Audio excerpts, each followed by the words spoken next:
नमस्कार, आप देख रहे हैं हरियाणा आज। मैं हूं आपके साथ प्रियंका। मनोहर लाल की अध्यक्षता में एचपीपीसी की बैठक हुई और बैठक में कई विभागों के 31 एजेंडे रखे गए। मीटिंग में चर्चा के बाद 24 एजेंडों को मंजूरी दी गई।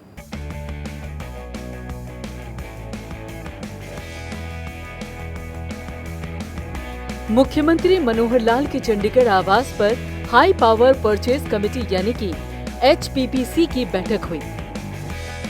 बैठक में कई विभागों के 31 एजेंडे रखे गए।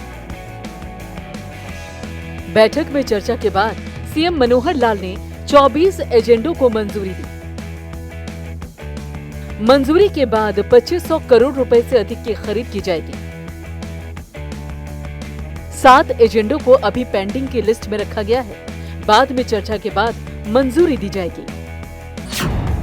सीएम मनोहर लाल ने 24 एजेंडों को दी मंजूरी।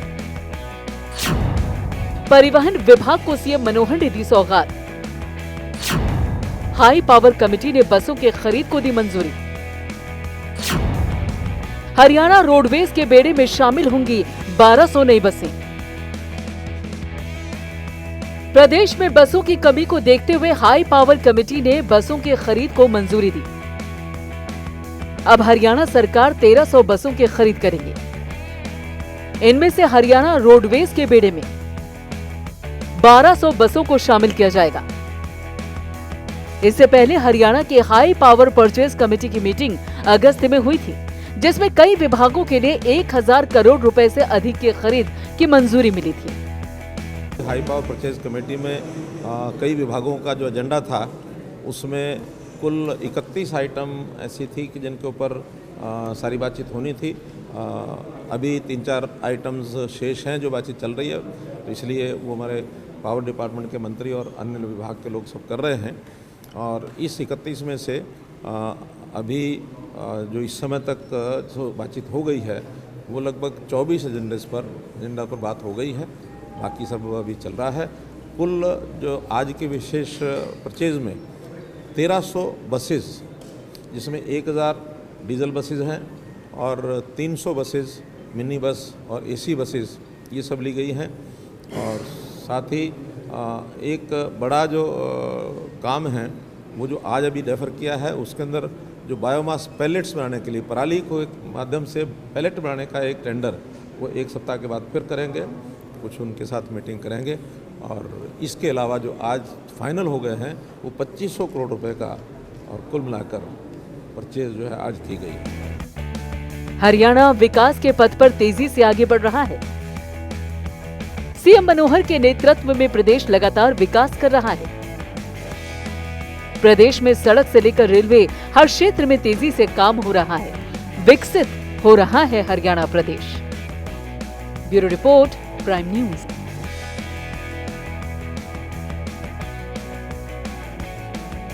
सोनीपत के गोहाना में महर्षि वाल्मीकि की जयंती के अवसर पर राज्य स्तरीय कार्यक्रम का आयोजन किया गया। मुख्यमंत्री मनोहर लाल कार्यक्रम में शामिल हुए। इस दौरान उन्होंने कार्यक्रम में क्या कुछ घोषणाएं की हैं, देखिए इस रिपोर्ट में। वाल्मीकि समाज पर सीएम मनोहर मेहरबान। वाल्मीकि समाज को दिया मनोहर तोहफा। सोनीपत के गोहाना में महर्षि वाल्मीकि की जयंती के अवसर पर राज्य स्तरीय कार्यक्रम का आयोजन किया गया। मुख्यमंत्री मनोहर लाल कार्यक्रम में बतौर मुख्य अतिथि शामिल हुए। कार्यक्रम में पहुंचने पर आयोजकों ने सीएम मनोहर लाल का जोरदार स्वागत किया। इस दौरान उन्हें पगड़ी पहनाकर स्मृति चिन्ह भेंट की गई। सीएम मनोहर लाल ने कार्यक्रम को संबोधित करते हुए वाल्मीकि समाज के लिए कई बड़ी घोषणाएं की। सीएम मनोहर लाल ने कहा कि सभी संस्थाओं में जहां एससी बच्चे पढ़ रहे हैं, वहां पर उनको हॉस्टल में आरक्षण का लाभ मिलेगा। अब जो नए छात्रावास प्रदेश में बनेंगे, उनमें से 2 का नाम महर्षि वाल्मीकि छात्रावास के नाम पर होगा। वाल्मीकि समाज को मिला मनोहर तोहफा। वाल्मीकि समाज के छात्रों को हॉस्टल में मिलेगा आरक्षण का लाभ। वाल्मीकि समाज के छात्रों के लिए बनाए जाएंगे नए छात्रावास। गोहाना में त्रिकाल समरसता भवन का होगा निर्माण। 25 लाख रुपए की लागत से भवन किया जाएगा तैयार। आज एक विशेष दिन है। विशेष दिन यानी जो हमारी एक परंपरा चल रही है हरियाणा की,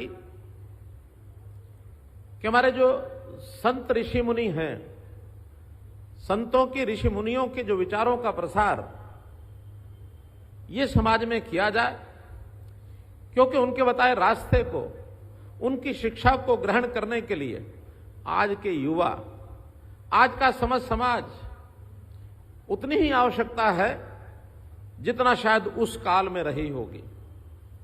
क्योंकि कोई भी उपदेश है, किसी भी महापुरुष का दिया गया वचन है, उनकी शिक्षा है, वो सार्वभौमिक होती है, सब स्थानों के लिए होती है, सार्वकालिक होती है, सब कालों के लिए होती है।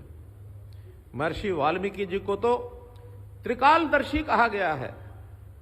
अर्थात द्वापर में क्या होगा, सतयुग में क्या हुआ होगा, त्रेता में क्या होगा, तो त्रिकालदर्शी, तीन काल की दर्शन करने वाले महर्षि वाल्मीकि, जिनको हमने भगवान का दर्जा दिया है, आज इस अवसर पर हम उनको याद कर रहे हैं, उनके प्रति अपनी श्रद्धांजलि व्यक्त कर रहे हैं, उनके प्रति श्रद्धा के भाव से जो उन्होंने हमको सिखाया उसका हम विचार कर रहे हैं, प्रचार कर रहे हैं। मैं इस अवसर पर समस्त समाज के लोगों को बहुत बहुत बधाई और बहुत बहुत शुभकामना देता हूं। मित्रों, ये महापुरुष कोई जाति पाति के नहीं होते हैं। अब यह अलग बात है कि कुछ समाज के लोगों ने संतों का भी दायरा वो सीमित कर दिया है कि ये संत इस समाज का है, ये संत इस समाज का है। ये उचित नहीं है। कालांतर से चीजें चली आ रही हैं, हमको अपने समय में इन चीजों को ठीक करना होगा। इसलिए सब संतों का उपदेश ये हमारे लिए उतना ही महत्वपूर्ण है जितना जिनको हम मानते हैं उनका महत्वपूर्ण है। चाहे वो महर्षि वाल्मीकि हो, चाहे गुरु रविदास हो, चाहे संत कबीर हो, चाहे गुरु नानक देव हो, चाहे गुरु गोविंद सिंह जी हो, चाहे बंदावीर बैरागी हो, कोई संत हो, यानी हम जब उनकी शिक्षा को पाते हैं तो लगता है कि किसी एक के लिए नहीं है। कबीरा खड़ा बाजार में सबकी मांगे खैर। अब किसी एक समाज के वर्ग की खैर मांगी ऐसा नहीं है, सबकी मांगे खैर। ना काहू से दोस्ती, ना काहू से बैर। किसी से दोस्ती नहीं है, किसी से बैर नहीं है, सबको समान रूप से देखना और सबके लिए ज्ञान की गंगा इसका प्रवाह करना। हम भारतवर्ष की संतान हैं और भारतवर्ष का हमारा एक संस्कार है, एक संस्कृति, एक धर्म है, एक हमारा नारा, भारत मां की संतति हम, भारत देश हमारा। यानी भारत देश है, हमारी एक संस्कृति है। मित्रों, भाइयों बहनों, आज तो मैं इस अवसर के ऊपर भगवान महर्षि वाल्मीकि जी के जीवन से प्रभावित होकर के, और मैं एक ही बात कहना चाहता हूं कि जो भगवान राम वनवास के समय महर्षि वाल्मीकि जी के आश्रम में चले जाते हैं, तो भगवान राम स्वयं जब महर्षि वाल्मीकि जी के आश्रम में जाते हैं तो इसमें से हमको पता लगता है कि रामचंद्र जी भी महर्षि वाल्मीकि जी को कितना बड़ा स्थान देते थे।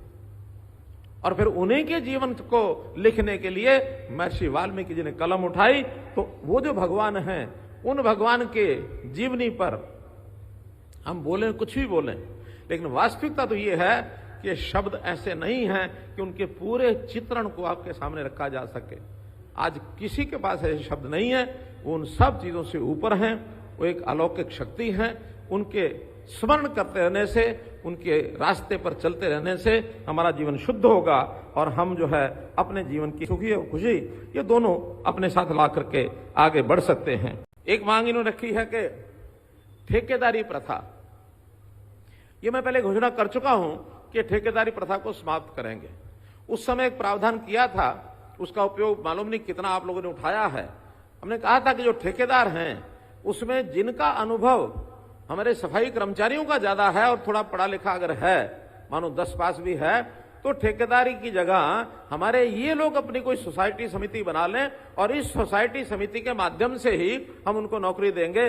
बाहर के ठेकेदार के बजाय 50% ठेकेदारी हमारे ही लोगों में से लोग करें, जिनका अनुभव है सफाई का, वो कर सकते हैं। ऐसा हमने एक प्रावधान दिया था, लेकिन रिजल्ट उसके कोई ज्यादा अच्छे नहीं दिखे मुझे। मैं आपको फिर कहता हूं कि जो अपने अच्छे समझदार ऐसे जो बीट वाले जो लोग हैं, जो सुपरवाइजर हैं, वो अपनी समितियां बना करके ठेका लेंगे तो प्राथमिकता 50% ठेके उनको मिलेंगे और बाकी जो हैं वो किसी दूसरे को नहीं मिलेंगे। बल्कि एक नई व्यवस्था हमने कर दी है, जिसकी घोषणा आज मैं कर रहा हूं। हमने एक कौशल रोजगार निगम बनाया है, हरियाणा कौशल रोजगार निगम, कि बजाय ठेकेदारों के सरकार जो है ऐसे लोगों का रजिस्ट्रेशन करके जिस शहर में उनकी जरूरत है वहां से हम उनको जो नौकरी दिलाएंगे। किसी ठेकेदार के पास जाने की जरूरत नहीं है। और जो पहले वाले लगे हुए ठेके पर हैं उन सबको भी ये जो रोजगार कौशल निगम है उसके अंदर दर्ज करेंगे। अब वो सरकारी एजेंसी रहेगी, अब ठेकेदारों के पास आपको नहीं जाना पड़ेगा। इसलिए ये घोषणा भी आज मैं कर रहा हूं। सेक्टर 7 में गुहाना में ही कोई एक राजस्व रिकॉर्ड में कभी पुराने समय की एक वाल्मीकि समाज की कोई जमीन उस समय थी, बाद में वो कहीं गलती से किसी और डिपार्टमेंट के नाम चढ़ गई। डिप्टी कमिश्नर साहब को कह दिया है कि उसको खोजें। अगर वो सेक्टर 7 में कोई जमीन वाल्मीकि समाज की है गुहाना की, तो उसको निश्चित रूप से वाल्मीकि समाज को ही दिया जाएगा। वो कोई भी गलती से कहीं हुआ तो उसको दुरुस्त किया जाएगा। ये भी इनको हमने बता दिया। वैसे तो एक बात हमारे बेदी जी ने जिक्र किया है कि 2015 में जब कैथल में हमने महर्षि वाल्मीकि जी की जयंती मनाई थी, उस समय एक बहुत बड़ा एक प्रकल्प की घोषणा हुई थी कि वहां पंचायत ने हमको जमीन दी थी। महर्षि वाल्मीकि के नाम से संस्कृत विश्वविद्यालय जो बनाया था वो देश में और कहीं नहीं है, केवल हरियाणा में महर्षि वाल्मीकि जी के नाम से संस्कृत विश्वविद्यालय बनाया है। वो बन करके काफी तैयार हो गया है। अभी क्लासेस थोड़ा बाहर लग रही हैं, लेकिन जैसे ही बिल्डिंग तैयार होगी क्लासेस वहां लगेंगी। और मैं एक जो आयोजक हैं उनसे जरूर कहना चाहूंगा कि इसी प्रकार का प्रदेश स्तरीय वाल्मीकि समाज का कोई कार्यक्रम महर्षि वाल्मीकि की जयंती के ऊपर हम कैथल के उसी यानी विश्वविद्यालय जो परिसर है महर्षि वाल्मीकि जी का, उस परिसर में करें, ताकि हमको सबको पता लगे कि हमारे महर्षि वाल्मीकि जी के नाम से और जो एक संस्थान बना है। तो अगली बार का जो कार्यक्रम आप करें, मंजूर है? हाँ, कैथल में महर्षि वाल्मीकि जी का जो विश्वविद्यालय हमने बनाया है उसमें हमको करना चाहिए। महर्षि वाल्मीकि जी के आदर्शों पर चलने के लिए जो हम लोगों ने विचार किया है, और उनका जो बचपन, उनका जो जीवन है, बहुत सामान्य जीवन, ऐसा उनके बारे में कहा जाता है। कैसी लीला है प्रभु करतार, कैसी लीला है प्रभु करतार, कुशा पर कपड़ा डालकर बालक किया तैयार। तो ऐसा बालक जो बहुत सामान्य परिवार से आगे बढ़ करके और एक ऋषियों की परंपरा में, वो ऋषियों के ऋषि थे, योगियों के योगी थे, और इस नाते से उनका हम सम्मान करते हैं। उनकी शिक्षा पर चलने के लिए हम आगे बढ़ते हैं। विद्यार्थी हमारे स्कूल में, कॉलेज में पढ़ते हैं, उनको छात्रावासों में जगह नहीं मिलती। तो मैं आज, वैसे तो मैं पहले भी कह चुका हूं, लेकिन आज फिर कह रहा हूं, एक कंडीशन के साथ कह रहा हूं कि अभी अभी मुझे जो जानकारी मिली है, हमारे पंचायतों के चुनाव घोषित हो गए हैं और ऐसे आदमपुर विधानसभा का भी चुनाव घोषित हो गया है। तो उन स्थानों पर आचार संहिता लगी है। तो जो मैं यहां घोषणा कर रहा हूं, ये केवल शहरों के लिए है। जहां आचार संहिता लगी है वहां के लिए नहीं है। इसलिए इन स्थानों पर जो हमारे छात्रावास है, वहां जैसे हमारा पढ़ाई का रिजर्वेशन है, जो हमारे डिप्राइव्ड जो एससीज हैं, जो वंचित अनुसूचित जाति के वर्ग के लोग हैं, 10% उनका है और 10% अन्य एससीज का है। तो ऐसे 10% इनका रिजर्वेशन अब जो छात्रावास हॉस्टल हैं जहां हमारे विद्यार्थी पढ़ते हैं, वहां भी ये रिजर्वेशन लागू रहेगा। कहीं भी प्रदेश में जो नए छात्रावास बनेंगे, अभी ज्यादा तो नहीं, लेकिन 2 छात्रावास जो पहले बनेंगे, उन छात्रावासों का नाम महर्षि वाल्मीकि छात्रावास ये रखा जाएगा। यहां जो हमारा एक भवन बनने की बात आ रही है, कि जो भवन बन रहा है, उस भवन के लिए वैसे तो मैंने पिछले साल एक कार्यक्रम बनाया था, लेकिन पिछले साल कोविड का भी समय था। मैं वो जो उस समय विचार किया था, वो उस समय तो पैसे नहीं आपको दिलवा पाए थे, लेकिन उस समय के 21 लाख रुपया वो आज मैंने डीसी साहब को कह दिया है कि तुरंत रिलीज कर दें, ताकि 21 लाख रुपया उस धर्मशाला में जो भवन बन रहा है, त्रिकाल समरसता भवन, 21 लाख रुपए उसके। लेकिन वो बेदी जी ये भी कह रहे थे वो तो 21 लाख तो पिछले साल के थे, अब तो कुछ बढ़ गए होंगे। मैंने कहा हाँ बढ़ा देंगे, अब उसको 25 लाख रुपया कर दिया जाता है, 21 लाख और 4 लाख और, तो 25 लाख रुपया उस त्रिकाल भवन के लिए ये मंजूर किए जाते हैं। महर्षि वाल्मीकि सनातन धर्म के प्रमुख ऋषियों में से एक हैं और हिंदू धर्म का प्रमुख महाकाव्य रामायण की रचना इनके द्वारा ही की गई थी।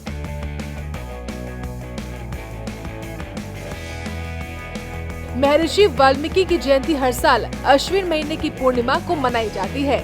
Bureau report, prime news.